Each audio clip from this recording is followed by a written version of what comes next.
electo Kast hace unos ratitos antes de volver a Chile. Nuestra compañera Silvia Córdoba está mandando las declaraciones. Nuevamente evita seguir profundizando en las declaraciones en torno a Estados Unidos y Donald Trump. Dice: yo no llevo las relaciones internacionales en Chile, ese es el presidente Boric. Respecto a lo de Maduro, dijo: bueno, yo le dije que le quedaban 120 días. Me encanta igual como tratar de hacer la causa-consecuencia. Obvio. Pero dice: espero que haya una transición que permita que, por ejemplo, los aviones puedan aterrizar en Venezuela a propósito de su plan de expulsión de migrantes. Dice que de todas formas busca una salida humanitaria para las personas que quieran volver, y dijo que efectivamente, si bien respetan el derecho internacional, hay una discrepancia con respecto a lo que fue la declaración inicial del presidente Gabriel Boric en torno a la detención de Maduro. Nada muy jugado, nada muy polémico, nada que salga mucho de la línea que él ha mantenido durante toda la semana, que es: yo al gobierno no le respondo, no marco diferencias y, sobre todo, yo no llevo la política internacional durante estos meses. Son declaraciones de laboratorio, así, sumamente cuidadosas, y además declaraciones que vuelan de forma solitaria, en el sentido de que aquí no hay una vocería, podríamos decir, por ejemplo, de Sedini o de otro alto dirigente, más allá de Esquella, que ha dado algunas entrevistas, pero ya un poco más en calidad de senador electo, que de alguna manera desordenen el gallinero que tiene José Antonio Kast. O sea, él ha sido sumamente cuidadoso, sobre todo en materia internacional. Y apuntando a este contraste con el presidente Boric, es bien incómodo al final del día tener que articular declaraciones que tienen que ver con las relaciones internacionales en función del tono que ha puesto Donald Trump en este escenario, porque está bien, nosotros hoy criticamos de alguna forma que las declaraciones del presidente Boric, que son confrontacionales en relación a la posición que ha marcado Donald Trump, no son las más adecuadas. Pero partamos de la base que las declaraciones de Trump son las que han movido el escenario. Y eso es sumamente delicado, porque si nosotros vamos netamente al contenido de lo que plantea el presidente actual, el presidente de la República, bueno, obedecen al principio del derecho internacional, al respeto a la democracia, son las propias convicciones del presidente Boric, no hay ninguna mentira en esas palabras que él ha señalado, tampoco en las de la vocera de gobierno Camila Vallejo. El problema, obviamente, es que en este contexto, y esto incluso al interior del oficialismo y otros ex cancilleres también lo han recomendado así, hay que ser extremadamente cuidadosos, precisamente por el factor impredecible de Donald Trump y los efectos que esto podría tener. Y porque este es el presidente de Donald Trump y no del Congo belga. ¿Te das cuenta? Es demasiado importante para nosotros. Yo concuerdo plenamente contigo. Si queremos, digamos, criticar declaraciones, las primeras criticables son las acciones y las declaraciones de Donald Trump. De eso no cabe ninguna duda. Pero como todos los países no somos iguales, y eso es un mínimo de realismo político, entonces, claro, el día que venga Estados Unidos a invadir Chile, ahí podemos salir todos a pelear y lo haremos con ganas. Pero mientras sean declaraciones, hay que hacerse un poco el leso. Si podrá el derecho y la lógica y la razón estar del lado de lo que dice el presidente. Pero a veces la realpolitik te dice otra cosa, ¿no, Mauricio? Exactamente, sí. Pau, mira, no tiene sentido que el presidente Kast electo polemice con el presidente Boric, precisamente por lo que él mismo señala. Él no está a cargo de la política exterior, y si es que hubo declaraciones que incomodaron al gobierno de Estados Unidos por parte del presidente Boric, el presidente electo José Antonio Kast fácilmente va a poder decir desde el día 11 de marzo, esas fueron declaraciones a título personal y no representan al Estado de Chile, o por lo menos al Estado de Chile que yo voy a representar. Eso es lo primero, y meterse en pelea de perros grandes nunca es muy adecuado.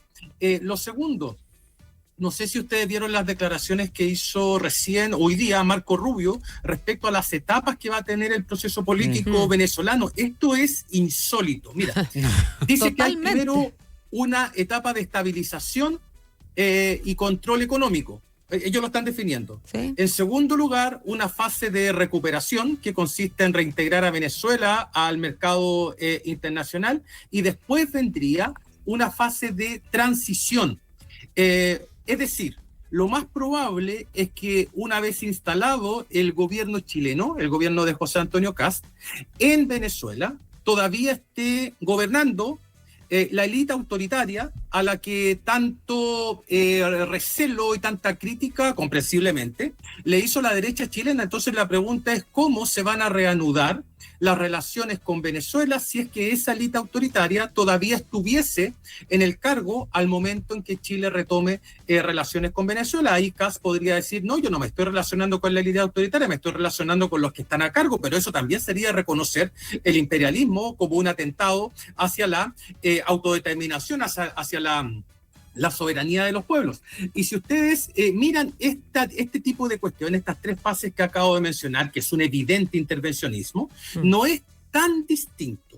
No es tan distinto, en términos de estrategia estoy hablando, con respecto a lo que hacían Estados Unidos hacia fines del siglo XIX y el primer tercio del siglo XX, con las intervenciones en los países productores de banana. O sea, por eso se llamaban repúblicas bananeras, porque el régimen, los presidentes, los gobiernos estadounidenses intervenían en esos países haciendo también alianzas espurias con determinadas élites autoritarias e iban poniendo y sacando presidentes, promovían golpes de Estado con el fin de apoderarse de esa materia, de ese recurso, digamos. Sí, lo que cambia, Mauricio, fuertemente es la retórica, la impudicia con que se hace. Sí, claro. Es un tema de forma que tú me podrás decir, y quizás tienes razón, aquí lo que interesa es el fondo, cierto, pero las formas del Estados Unidos actual son tan increíbles en el sentido literal que uno no puede conformarse nomás.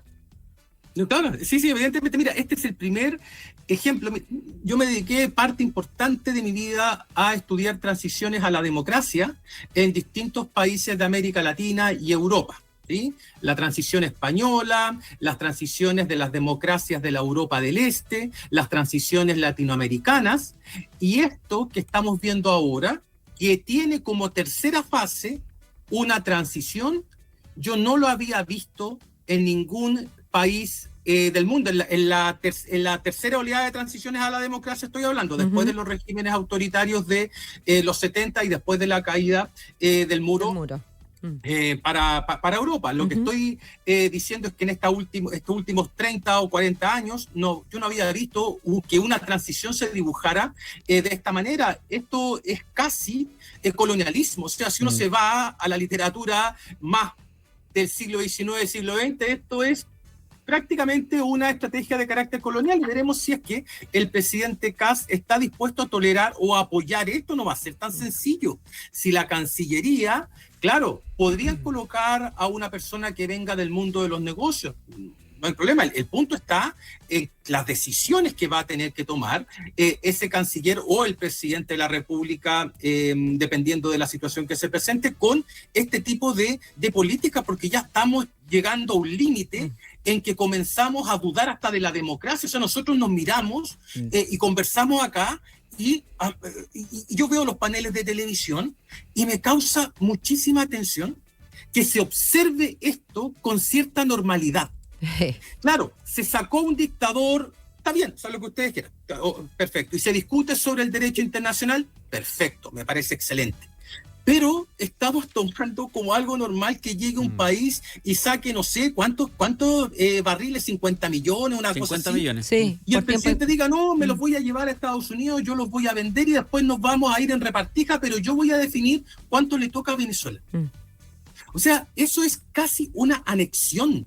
O sea, es primero una intervención, después una ocupación, y ahora prácticamente estamos hablando de una anexión, y yo todavía no veo una reacción del mundo demócrata más allá de la crítica personal hacia Trump. O sea, todos están hablando sobre Trump, no están hablando sobre este monstruo institucional, porque este es un diseño institucional igual, que se está viniendo encima y que, ojo, puede generar efectos de contagio hacia otros países.